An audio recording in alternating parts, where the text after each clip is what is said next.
প্রিয় ভিউয়ার, আশা করি সবাই ভালো আছেন। তো আমরা জানি ইতোমধ্যে যে শিক্ষাক্ষেত্রে আসলে ইন্টারনেটের ব্যবহার খুবই বেড়ে গিয়েছে। আমরা এখন ইন্টারনেট ছাড়া প্রায়ই অচল।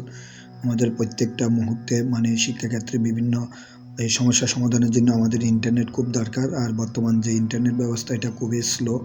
তো খুব দ্রুত, অর্থাৎ 12ই ডিসেম্বরের ভিতর 5G চালু হচ্ছে বাংলাদেশে। তাইলে পুরো ভিডিওটাতে বিস্তারিত আলোচনা করা হয়েছে কীভাবে 5G চালু হবে, প্রথমে কোথায় কোথায় হবে এবং কীভাবে নেটের গতি থাকবে, এটা সম্পর্কে বিস্তারিত আলোচনা। আশা করি পুরো ভিডিওটা দেখলে আপনাদের ক্লিয়ার হয়ে যাবে। তো দেখেন, পরীক্ষামূলকভাবে 5G চালু হবে 12ই ডিসেম্বর, অর্থাৎ 12ই ডিসেম্বর থেকে কিন্তু 5G আপনার নেটওয়ার্ক চালু হয়ে যাবে দেশে। সরকারি মোবাইল অপারেটর টেলিটক আগামী 12ই ডিসেম্বর পরীক্ষামূলকভাবে উচ্চ গতির ইন্টারনেট সেবা 5G চালু করতে যাচ্ছে। টেলিটকের ব্যবস্থাপনা পরিচালক MD মোহাম্মদ সাহাব উদ্দিন এই তথ্য জানিয়েছেন। তিনি বলেছেন, এই জন্য প্রয়োজনীয় প্রস্তুতি নেওয়া হয়েছে, মানে প্রস্তুতি প্রায় শেষ।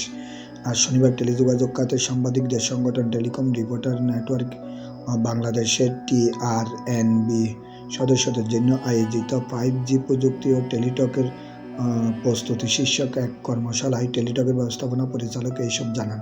অনুষ্ঠানে জানানো হয়, গ্রাহকদের জন্য 2022 সালে, অর্থাৎ যে 2022 সাল আছে, এই 2022 সালের মধ্যে ঢাকায় 200টি জায়গায় 5G চালু করা হবে।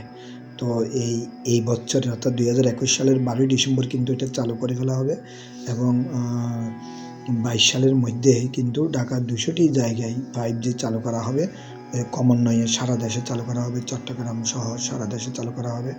তো সবাইকে অসংখ্য ধন্যবাদ পুরো ভিডিওটা দেখার জন্য।